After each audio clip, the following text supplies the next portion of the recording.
Hi everybody, Dana Sparks, broker of Maximum One Greater Atlanta Realtors, and this week's contract tip, I'm continuing on with the series of the changes to the 2020 GAR, Georgia Association of Realtors contract forms. So again, as I have mentioned in the previous videos, these contract forms will be available for use on January 1st, 2020. You will access them wherever it is that you currently access your forms through RDocs and FMLS or Transaction Desk and Georgia MLS. And as a realtor with your NRDS number, you will have access to them also from the Georgia Realtor site.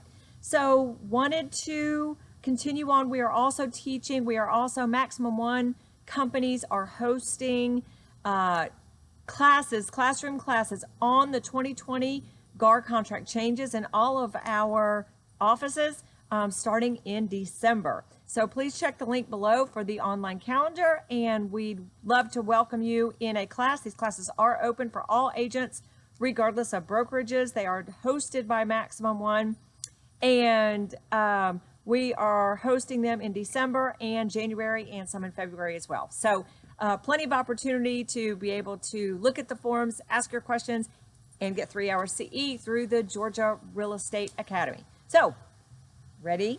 On with the topic. So today, I'm going to cover the changes to the actual purchase and sale agreement. There are actually not a lot of changes in the purchase and sale, so let's go over them. We're starting with paragraph B1A. This is where it talks about the warranty. So we know that the warranty that is being conveyed between a buyer and a seller when they go binding on the GAR contract is a limited warranty deed. And this is let me read it to you and then we'll discuss it. Seller warrants that at the time of closing, the seller will convey good and marketable title to said property by limited warranty deed, subject only to 1, zoning, 2, general utility, sewer, and drainage easements of record as of the binding agreement date, and upon which the improvements, parentheses, other than any driveway or walkway do not encroach. So that is the change that they added for 2020, is they added that parentheses regarding other than any driveway or walkway do not encroach. It is not required in the GAR purchase and sale agreements for the buyer to get a survey. However, it is always a great idea for a buyer to get a survey of a property prior to closing on that property. So as a buyer's agent, you might want to have that discussion. Well, you should have that discussion with the buyer regarding having a survey and time it so that that survey will be completed prior to the end of due diligence, so that the buyer would have the option of terminating the contract under no penalty should something come up on the survey that they are not happy with. Additionally, if a buyer chooses to not have a survey, you probably might want to consider getting that in writing, that you did have that discussion with them about getting a survey and they declined to get one. So if you're a Maximum One agent, we do have that documentation called service recommendations in the reference section of Paperless Pipeline. If you're not a Maximum One agent, please talk with your broker about something to have that documented. All right, moving on. Next change is under the where it talks about the brokerage relationships. So that is all covered in section, hang on. So under paragraph B10C, under the section of brokerage relationships where it has the disclaimer, and the GAR Forms Committee has put in some additional information in there just to further clarify to the public the relationship or the relationship or the responsibilities of the agent slash broker with respect to the purchase and sale agreement. So let me read you what the change is there. So So it states, again, paragraph B, 10C, that is the brokerage relationships in this transaction, where it's describing the brokerage relationships and defining and talking about dual agency, designated agency, no agency, and the duties and responsibilities of the broker, and the disclaimer. The disclaimer section, the part that they have added for 2020, states,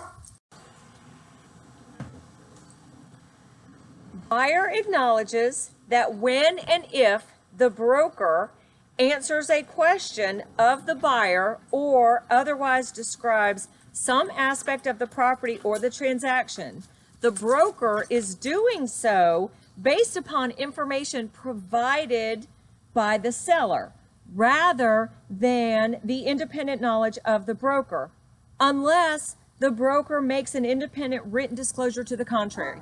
So in other words, it is just further clarifying to the public, especially the buyer, that any representation or any answer that the broker / agent answers regarding the property is based on the information provided to the agent by the seller. So that is a good protection for an agent.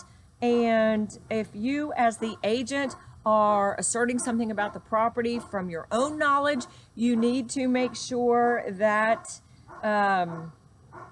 you have that as a written disclosure, that it is from your knowledge, not from the seller knowledge. All right, next change. This part has to do with the default section. So this is in paragraph C2 under default, and this is I'm not gonna put my opinion in here, but I think you guys might like this. This is under default section under the rights to the broker.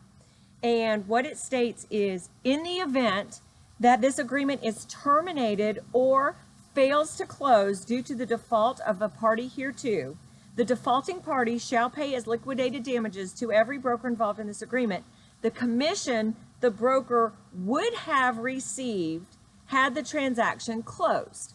For purposes of determining the amount of liquidated damages to be paid by the defaulting party, all written agreements establishing the amount of commission to be paid to any broker involved in this transaction are incorporated herein by reference. The liquidated damages referenced above are a reasonable pre-estimate of the broker's actual damages and are not a penalty.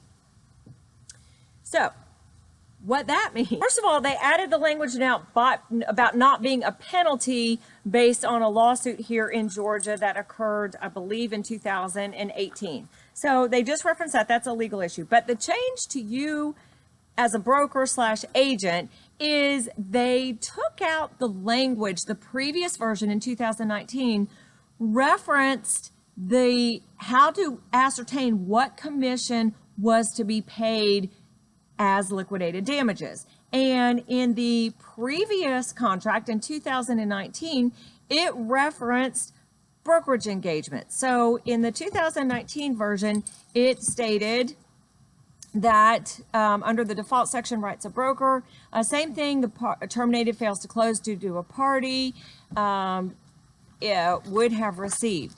It goes on further on to say that says the liquidated damages, okay, that's the same thing. In the event a broker referenced herein either has a brokerage engagement agreement or other written agreement for the payment of real estate commission with the defaulting party, the broker shall only have remedies against the defaulting party as provided for in such agreement. So in essence, that referenced the amount of commission that was agreed upon in a listing agreement or in a buyer brokerage agreement. The change here in 2020 is it just says if it fails to close, for the purposes of determining the amount of liquidated damages to be paid, all written agreements establishing the amount of commission to be paid by any broker involved in the transaction are incorporated herein. So does that mean that the amount of commission would have been paid to the broker? Is that based on what the commission would have been per the transaction, or what the commission would have been per the buyer brokerage agreement or per the listing agreement? we will have to get a little bit further clarification on that, but that is a change.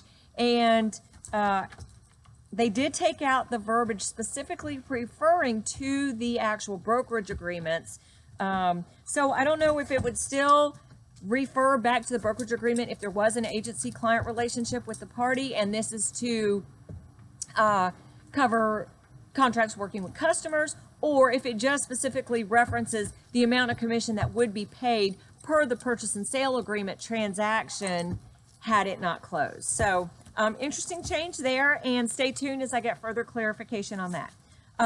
The other thing that they have changed, again in paragraph C3, where it talks about risk of damage to the property, and they have made this change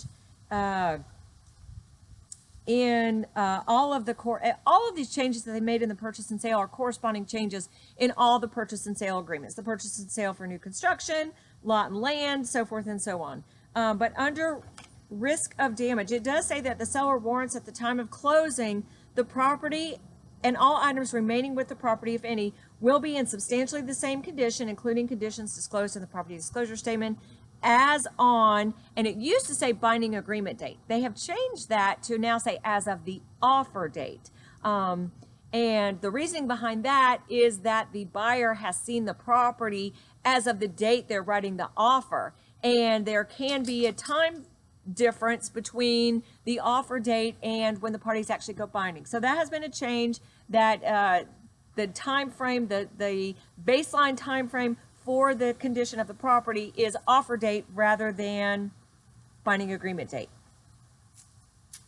Another one going on under paragraph C4E, again, this is in the other section where it is talking about the entire agreement, modification and assignment. That one is just, again, most of these changes are for clarification for our public buyers and sellers, but that one just states that this entire agreement may not be amended or waived except upon the written agreement of the buyer and the seller. Any agreement to terminate this agreement or any other subsequent agreement of the parties relating to the property must be in writing and signed by the parties. So that's the addition they made there, is a reference to it must be in writing and signed by the parties. Now they have added a new section. So this is a new section in paragraph C4, statute of limitations. And this paragraph states, all claims of any nature whatsoever against the broker and or their affiliated licensees, whether asserted in litigation or arbitration, must be brought within 2 years from the date of any claim or cause of action arises. Such actions shall thereafter be time barred. So that is based on case law, that just what it says, any claims must be, there is a 2-year statute of limitations on that. Now, going further, under the same paragraph C5 under definitions, they have further clarified or tried an attempt to clarify how you know when there is a binding agreement date. There is still, for whatever reason, a lot of questions under when the actual binding agreement date is. So this clarification states that paragraph 5B, binding agreement date, if the binding agreement date shall be the date when a party to this transaction who has accepted an offer or counteroffer to buy, sell, or real property delivers notice of that acceptance to the party who made the offer or counteroffer in accordance with the notice sections of this agreement. And they just further clarified it. It said the binding agreement in 2019, it stated the binding agreement date shall be the date when a party to this transaction who has accepted an offer or counteroffer to buy or sell real property delivers notice of that acceptance to the party who made the offer or counteroffer in accordance with the notice sections of this agreement. So that's what it says. That's what it used to say. In 2019, it further went on to say, notice of the binding agreement date may be delivered to either party or the broker working with or representing such party to the other party. If notice of accurate binding agreement date is delivered, the party receiving notice shall sign the same and immediately return it to the other party. So in essence, they clarified it by eliminating that other language that seemed to have confused everybody.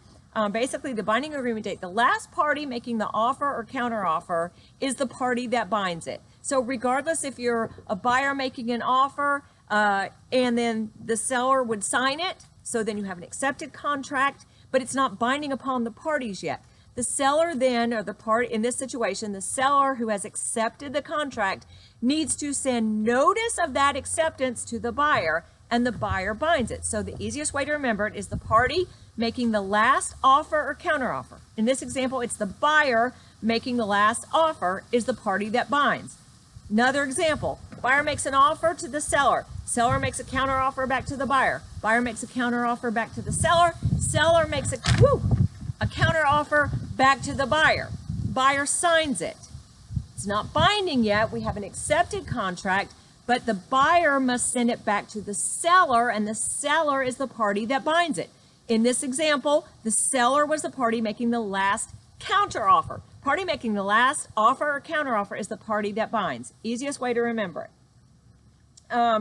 Then it further goes on where it talks about, in that same paragraph, a material relationship.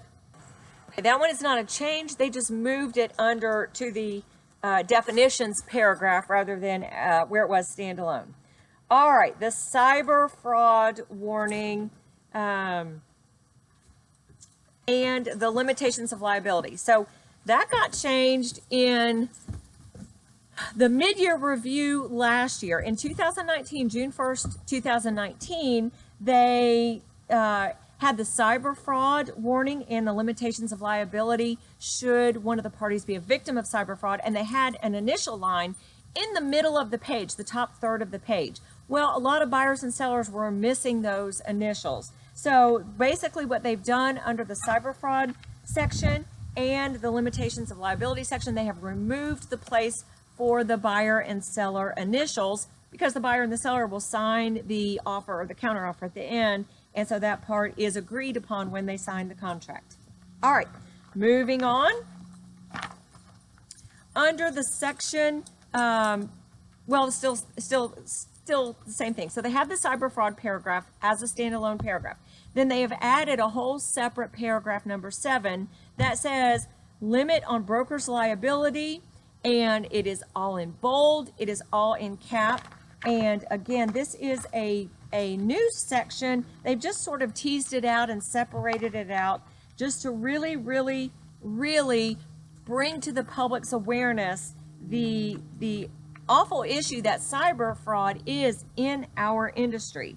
And as an agent and as a broker, it's really, really important to have this discussion with your buyers and your sellers, that not to trust anything having to do with money, especially wire instructions that come across from an email or that comes across as a change from what they have already received.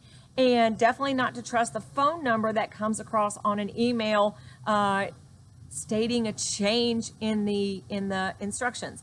The buyer or seller, sometimes there's wire instructions for a payoff for a seller too, but the buyer typically is the one interacting with the wire instructions to get the wire instructions from a broker for earnest money and or to get wire instructions from a closing attorney for their down payment.